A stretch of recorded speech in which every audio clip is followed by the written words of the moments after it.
The Muscular System by Jennifer Lowe, Cheryl, Vicky Chong, and Michelle Young. There are three types of vertebrae muscle tissue: cardiac, smooth, and skeletal.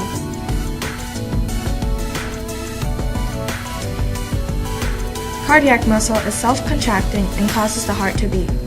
Its fibers are interconnected and they appear striped or striated.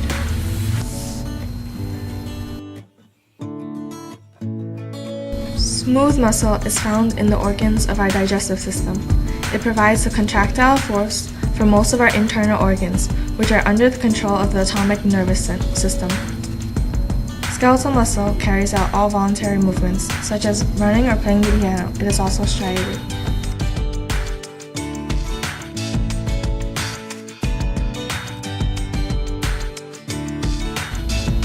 Let's take a closer look at the skeletal muscle cells.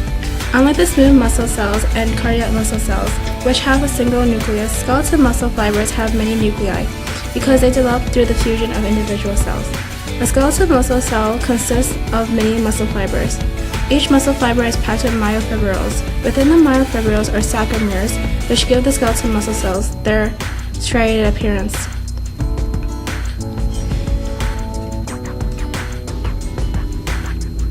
This is because sarcomeres possess a distinct band pattern that is bounded by Z lines, which are shown in blue.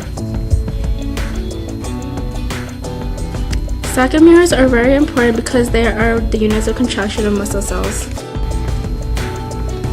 Here we zoom in on a single section of the sarcomere.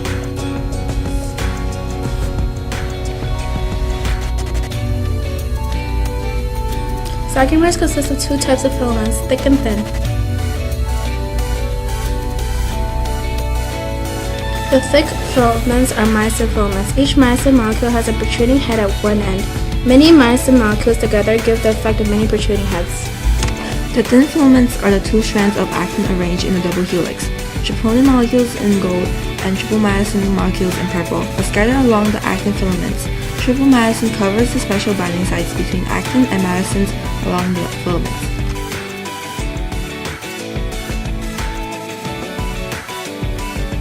For muscles to contract, ATP first binds to a myosin head, forming ADP-MP.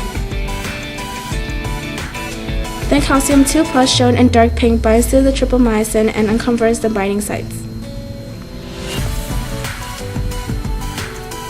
Cross bridges form between the myosin heads and actin filaments. These cross bridges cause the release of ADP and P ions. This changes the shape of the myosin head, causing the actin to slide towards the center of the sarcomere. When a new ATP molecule attaches to the myosin head, it breaks the cross bridges, forming ADP and P ion again. The myosin head returns to its resting conformation and the muscle relaxes.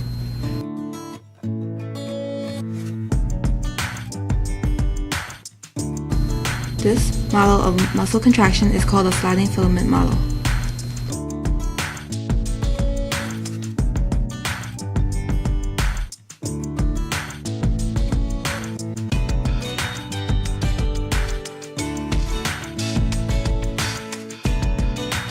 It's interesting that ATP is needed to break the actin-myosin bonds, but not to form them. Oddly, muscles require ATP to stop contracting, but when people die, they stop replenishing their ATP. Therefore, their muscles cannot contract and their bodies stiffen. Muscle contraction is first stimulated at neuromuscular junctions. The cytoplasm of each muscle fiber is called the sarcoplasm. The sarcoplasmic reticulum is a membrane-closed compartment that surrounds every myofibril and has a high concentration of calcium ion. It is colored yellow. After a neurotransmitter binds, an action potential is generated on the sarcolemma, the cell membrane of the muscle fiber. The action potential travels along the sarcolemma throughout the T tubules, causing the sarcoplasmic reticulum to release calcium 2+. These calcium ions will bind to troponin molecules on the actin helix, eventually causing myosin cross bridges to form, as well as muscle contraction.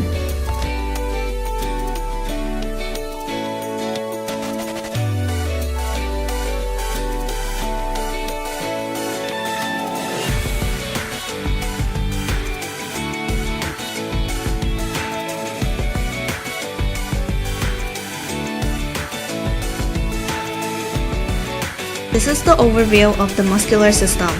The end! Yay!